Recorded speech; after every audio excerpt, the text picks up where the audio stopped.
नमस्कार, TV 9 digital में आपका स्वागत है और मैं हूं कार्तिकेय शर्मा। आज सियासत की बात पे चर्चा करेंगे कि रूस के राष्ट्रपति पुतिन ने मिन्स्क समझौते को इज्जत की बात क्यों बना रखा है। फिर मुद्दा यह भी है कि क्या यूक्रेन में कोई भी नेता मिन्स्क समझौते को लागू करा सकता है और मिन्स्क समझौते से क्या पुतिन यूरोप की सीमाओं को दोबारा से रचना चाहते हैं। मिन्स्क समझौता एक बार नहीं बल्कि 2 बार हुआ था, इसलिए इसको मिन्स्क 1 और मिन्स्क 2 कहते हैं। पहला मिन्स्क समझौता 2014 में हुआ था। इस समझौते के तहत 12 पॉइंट के युद्ध विराम प्रस्ताव पर हस्ताक्षर हुए थे। इस वक्त तक क्रीमिया को रूस हथिया चुका था और 14,000 लोग मारे जा चुके थे। इससे कोशिश ये थी कि शांति हो। इसके बाद मिन्स्क 2 समझौता 2015 में हुआ और ये लुहांस्क और डोनेट्स्क में युद्ध खत्म करने के लिए किया गया था, जो यूक्रेन के प्रांत थे। जानकार कहते हैं कि यूक्रेन ने अगर इसको लागू करने की कोशिश की तो देश में विद्रोह हो जाएगा। पूर्वी यूरोप में रूसी भाषी लोग रहते हैं, वहां घरों में रूसी भाषा बोली जाती है। रूस फायदा उठाकर इन 2 प्रांतों पर कब्जा बनाकर रखा हुआ है। रूस का कहना है कि मिन्स्क समझौते के तहत यूक्रेन को इन 2 प्रांतों से अपनी फौज हटा लेनी चाहिए। इन 2 राज्यों को ज्यादा आजादी देनी चाहिए। इसमें इंडिपेंडेंट पुलिस फोर्स और जुडिशरी भी शामिल है। यूक्रेन का कहना है कि किसी भी राजनीतिक प्रक्रिया के लिए रूस को वहां से अपनी फौज हटा लेनी चाहिए। रूस का कहना है कि वहां उसकी फौज नहीं है और वहां स्वतंत्रता सेनानियों की सरकार है।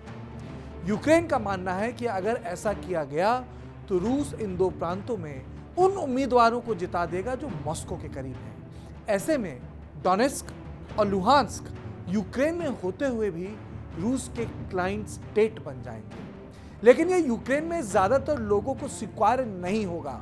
ऐसा करने पर पार्टी और नेता दोनों जन समर्थन खो देंगे। 2015 में जब इस विषय पर यूक्रेन की संसद में चर्चा हो रही थी तो संसद के बाहर आतंकवादी हमला हुआ।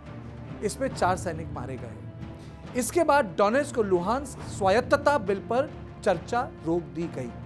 वहीं जानकारों का मानना है कि जिन मिलिशिया कमांडर्स के कारण यूक्रेन के कई हजार सैनिक मारे गए थे, उनको यूक्रेन की संसद में बैठने की इजाजत क्यों दी जाए, उनकी राजनीतिक मेनस्ट्रीमिंग क्यों हो। लेकिन इसके अलावा यूक्रेन के पास कोई ऑप्शन नहीं है।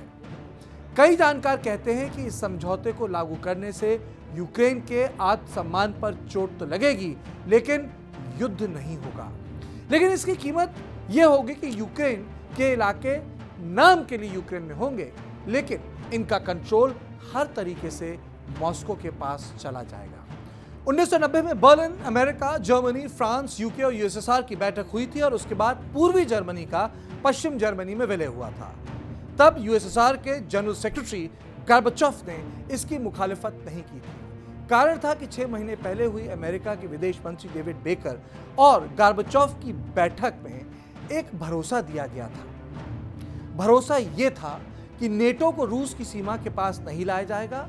सोवियत यूनियन टूट रहा था और बेकर ने कहा कि आप जर्मनी को एक देश बनने दें, उसको अपोज मत कीजिए। गार्बाचोव ने अपोज नहीं किया, जर्मनी एक देश बना, लेकिन नेटो 15 से बढ़कर 30 देशों का मिलिट्री अलायंस हो गया और रूस की सीमा के सटे कई राज्य नेटो का हिस्सा हो गए। यही कारण है कि पुतिन यूरोप में सामरिक बदलाव चाहते हैं। जैसे चीन एशिया में अमेरिका को चुनौती दे रहा है, वैसे ही रूस अमेरिका को पूर्वी यूरोप में। यही कारण है कि पुतिन ने 1.5 लाख सैनिक यूक्रेन में लगा रखे हैं। तो सियासत की बात में इतना ही। देश और दुनिया की बाकी खबरों के लिए देखते रहें टीवी 9 डिजिटल।